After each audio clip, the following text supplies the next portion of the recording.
4. En Canal 4.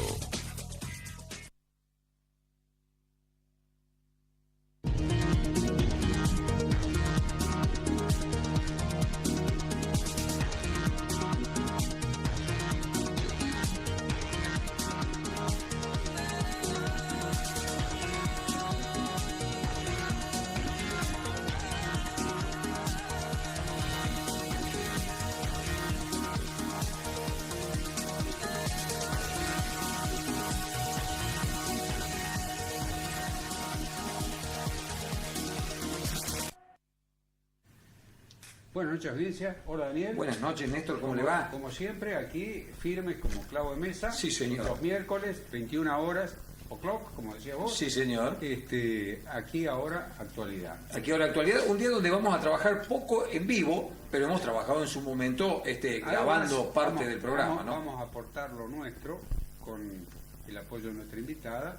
Mañana tenemos el Día de la Patria, ¿cierto? Vamos a pedir que nos ayude a reflexionar sobre el 25 de mayo en la historia argentina y en los colegios. Así es, y para reflexionar sobre esto, una profesora en historia, pronto magíster, además autora de trabajos de investigación histórica sobre la historia local muy interesante. Siempre un placer tenerla aquí entre nosotros, a la profesora Jacqueline Gómez. Jacqueline, buenas noches. Un gusto tenerte aquí con nosotros. Bueno, gracias, igualmente. La idea que teníamos con Néstor era esta, mañana 25 de mayo. A veces en la vorágine escolares o de la lectura rápida, es como que el 25 de mayo se va reduciendo en su significación, nos parecía a nosotros, con Néstor, y decimos, bueno, con Jacqueline seguramente podremos reflexionar un poco sobre los acontecimientos en su momento, sobre su significación, sobre la manera en que vemos lo nos plantea de paso. Así que, Jacqueline, en una síntesis televisiva, contanos, ¿qué pasó el 25 de mayo de 1810? Bueno, yo voy a comenzar con una reflexión que siempre comienzo, valga la redundancia, con mis alumnos cuando empezamos este tema, y es de comenzar a pensar el 25 de mayo en términos políticos. Vos enseñás en nivel terciario. En nivel terciario. ¿El secundario en este momento no está dando? No, en el profesorado. Pero siempre cuando comenzamos a hablar del 25 de mayo, comenzamos a partir de los rituales que hay sobre el 25 de mayo, ¿no? Rituales que se observan sobre todo en los actos escolares, como el cabildo, las palomas, las empanadas, estos actos que se vienen repitiendo y que yo siempre les digo a ellos, si tuviéramos la posibilidad de haber filmado el acto en el que participó mi abuela, mi mamá, en el que participé yo, mi hija y mi nieto, casi es una copia, digamos, es algo que poco ha cambiado a veces uno viendo. Una copia en el sentido de los actores que aparecen en estos actos escolares, ¿no? El aguatero, el que vende empanada y demás. Parece el Villiquen. Claro, y que justamente lo imponen estas revistas, el Villiquen y el Anteojito son los que van a imponer por ahí estos tipos de actos escolares. Y yo digo, bueno, saquemos esto que es muy lindo, es muy pintoresco, porque a quien no gusta ver a su nieto o a su hijo con la carita pintada y demás, y empecemos a pensar el 25 de mayo en términos políticos, en términos de actores políticos. Y la Revolución de Mayo fue eso, fue una revolución liderada y llevada a cabo por un sector de comerciantes, abogados, sacerdotes, es decir, una élite muy reducida de Buenos Aires. Y el regimiento patricio. Y militares, exactamente, que me había olvidado. Y los militares, ¿no? De esta conformación militar que comienza a partir de las invasiones inglesas, donde comienzan un proceso de militarización que va a llevar muchos años, y que prontamente el cabildo se da cuenta, formado, digamos, estas milicias urbanas, que esto podía llegar en algún momento a volverse en su contra, y es así que el Cabildo también manda urgentemente a formar una milicia propia del Cabildo. Y bueno, y la prueba está que realmente que esta milicia urbana, liderada por Cornelio Saavedra, va a terminar siendo Cornelio Saavedra el presidente de la Junta. Claro. Entonces tenemos, si uno ve la conformación de esta Junta de Gobierno, vamos a ver a un militar, Cornelio Saavedra, como presidente, que en realidad es la segunda junta, ¿no? Porque la primera se forma el 23 de mayo. Claro, claro. Que es justamente el Cisneros sigue ocupando el cargo de virrey, y es ahí cuando Belgrano, Paso y Moreno van a decir, no, a ver, nosotros queremos una junta de gobierno, pero liderada por criollos. Y ahí entra a jugar un papel en 24 horas, un papel muy importante, Cornelio Saavedra, diciendo, en términos políticos actuales, diría una negociación, bueno, a ver quién ofrece más. Claro. Si Cisneros, si los españoles, los peninsulares, o si los criollos. Puesto en estos términos, claro. Jacqueline, uno ya los puede imaginar seres humanos. Negociando, exacto. Me viene bárbaro esto que vos estás diciendo, porque también hay un latiguillo en los últimos años de esto de decir, bueno, desmistifiquemos a los hombres de la historia, saquémoslos del bronce, hagámoslos más humanos. Estos hombres tuvieron virtudes y defectos, y eso termina en Belgrano tuvo una hija que nos reconoció, una hija ilegítima. Sí, señor. Termina en lo anecdótico. En el conventillo. En el conventillo, digamos. Y yo digo, saquemos ¿Tenía la voz finita o no tenía la voz finita? Exactamente, si tenía una inclinación sexual o no tenía. Bueno, yo digo, no, a ver, bajémoslos del bronce para pensarlos como seres políticos, como actores políticos, que tenían en realidad una gran necesidad de justamente conformar un espacio político, pero sin despegarse todavía de España, porque de hecho se forma una junta, y si uno piensa, es una copia de la Junta de Sevilla, que había sido el último. El nombre del rey de España. Y el nombre, la famosa máscara esta que siempre se nombra, y que es gobernar en nombre de Fernando VII. Pero el tema es, ¿por qué Fernando VII y no España? Porque el dueño de la colonia era el rey. Uh-huh. Nosotros no éramos parte o dominio de Castilla y Aragón.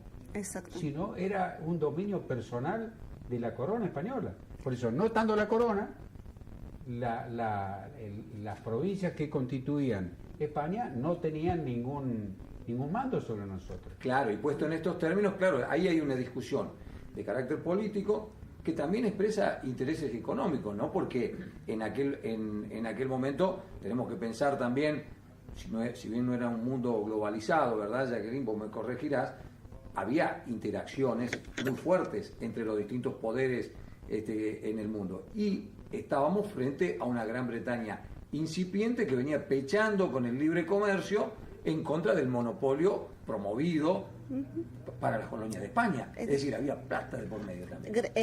Por eso te digo, es decir, había intereses políticos e intereses económicos en función de esta Gran Bretaña, como vos bien decís, que ya en su primera invasión inglesa, lo primero que hace es tomar, ocupar el puerto de Buenos Aires, ocupar Buenos Aires, arriar la bandera inglesa por 40 días, estuvo izada, la bandera inglesa, y declara el libre comercio, lo que hace que la élite porteña se sienta satisfecha con esa ocupación inglesa. O sea, es como dijo alguna vez Bill Clinton, es la economía estúpida. Exactamente, claro.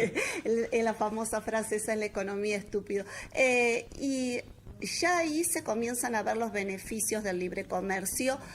Amén, que ya estos beneficios venían por el contrabando, o sea que ya esto era una realidad que no era desconocida para este sector. Entonces, a veces lo que a mí me preocupa es esta cuestión de este idealismo de estos hombres que pensaron en el pueblo, que amaban la libertad, que pensaron en el país.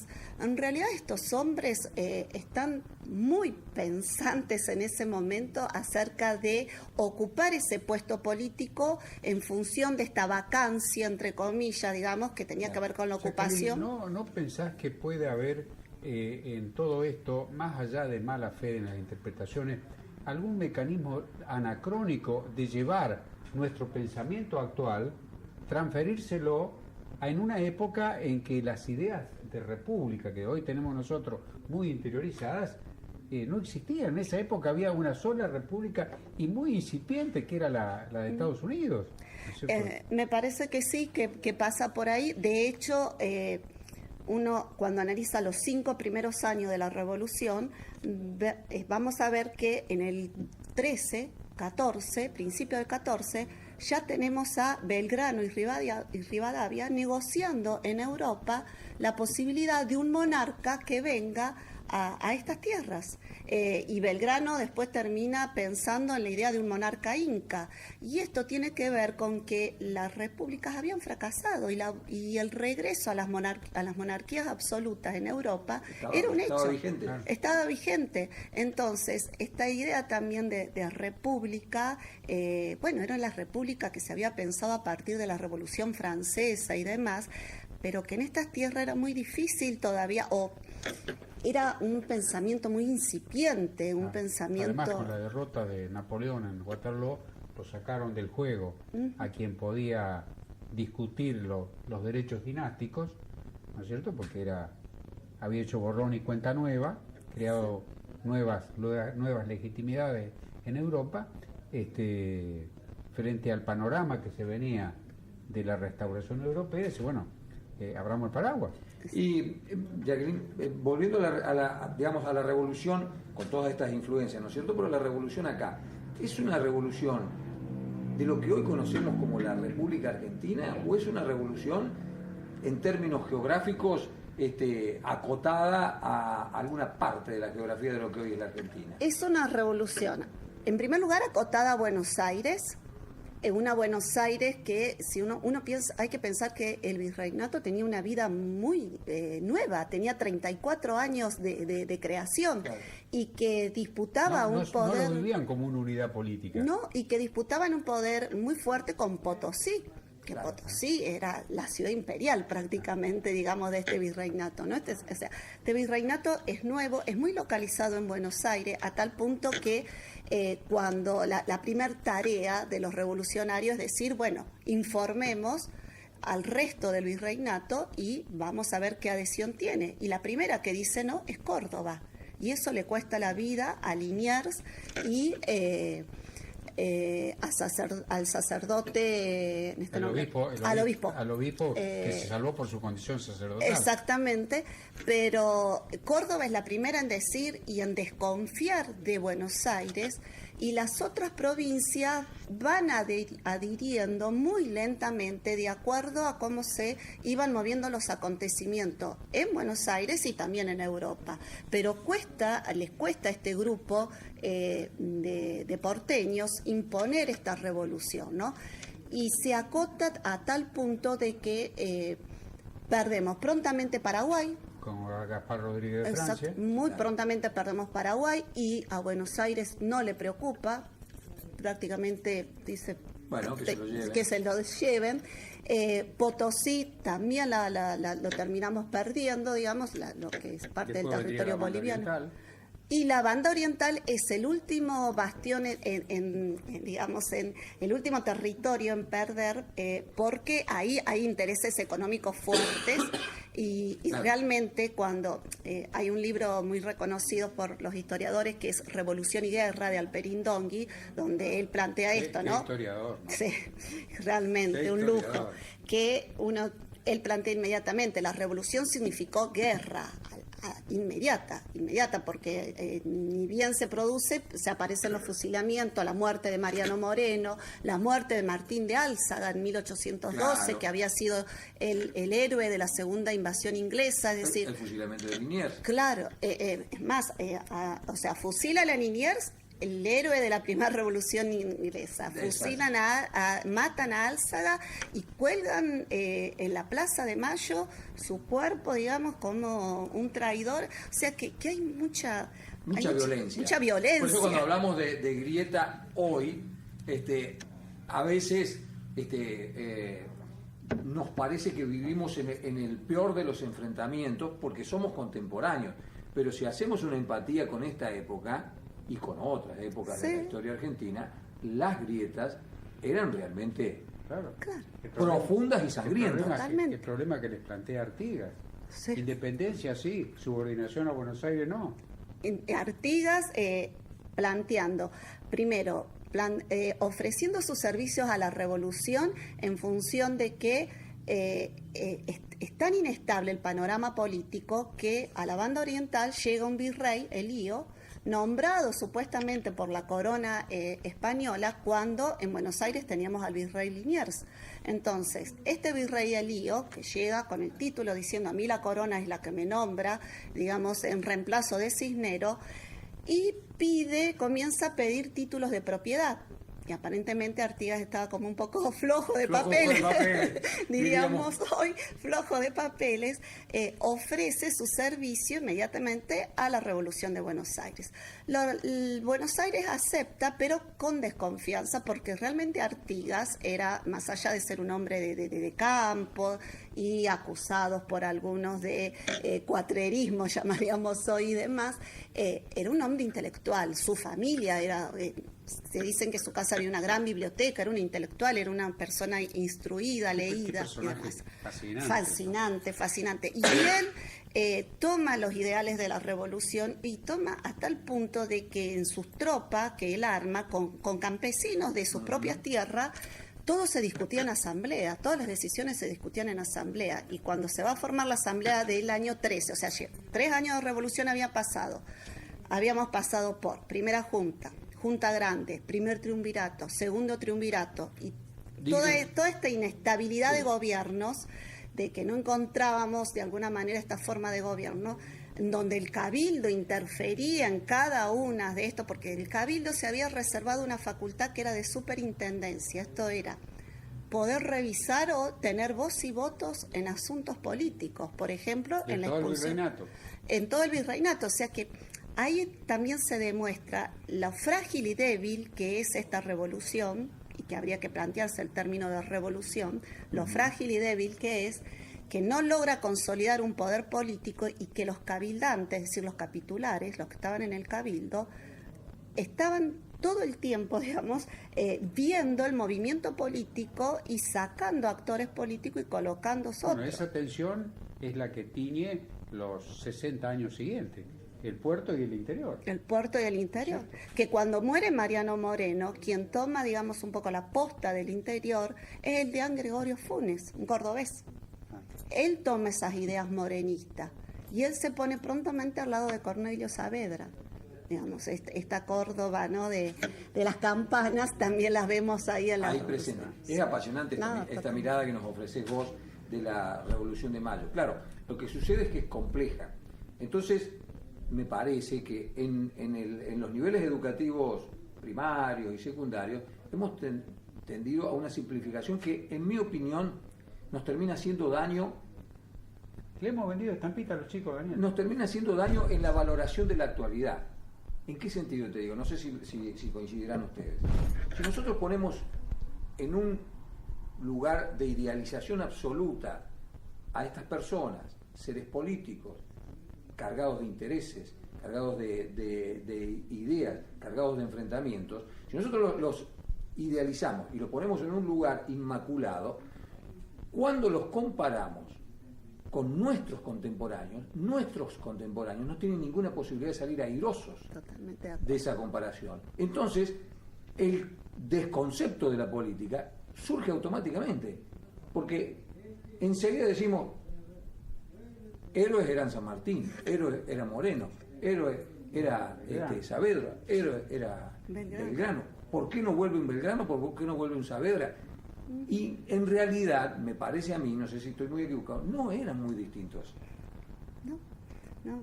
Es decir, a tal punto es esta idealización que yo siempre digo, pobre Domingo French y Beruti, si resucitaran y los vieran que pasaron a la historia por repartir cintitas.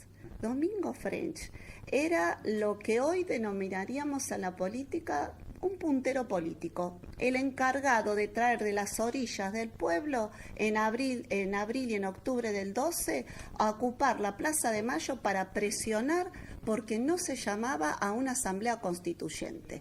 Pero a esta gente que trae de las orillas de Buenos Aires, esto lo trata Di Meglio muy bien en un libro que se llama Viva el Bajo Pueblo, eran gente que venían armados, con cuchillos y exactamente, armados, no venían por el choripán y la coca, no venían armados.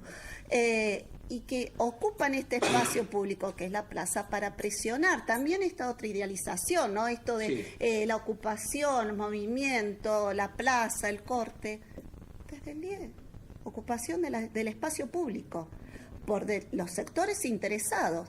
Siempre le digo a mis alumnas y se ríen. Sin duda que debe haber pasado alguien vendiendo empanadas.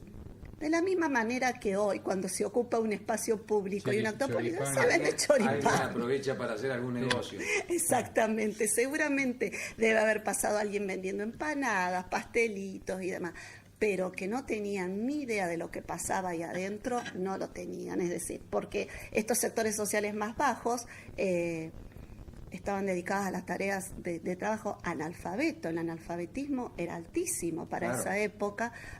Entonces, esta gente que Domingo French arma en sus milicias, la milicia da una buena oportunidad, sí, para empezar a ocupar un lugar puesto, en la sociedad. Un lugar en la sociedad, exactamente. La San Martín, con el regimiento de granaderos a caballo, interviene con el tema del triunvirato, ¿no es cierto? Interviene en política casi haciendo un golpe de Estado, ¿no? Y claro, porque, es decir, en el año 12 se forma la famosa Logia Lautaro, y llega San Martín y Alvear como diciendo, bueno, a ver, ¿qué pasa acá en este panorama político? Y Alvear toma el mando político, San Martín el mando militar. Pero lo primero que hacen es terminar con el primer triunvirato, sacarse de encima a algunos actores políticos del primer triunvirato. Zarratea, por ejemplo. Paso continúa. Paso es uno de los actores políticos que sobrevive. ¿Viste esto que vos decís? Che, estuvo en la primera punta. Sería un Pichetto, digamos. Un Pichetto en la actualidad. De Paso nos ha quedado una cara vinagrada, así, ¿no es cierto? Sí.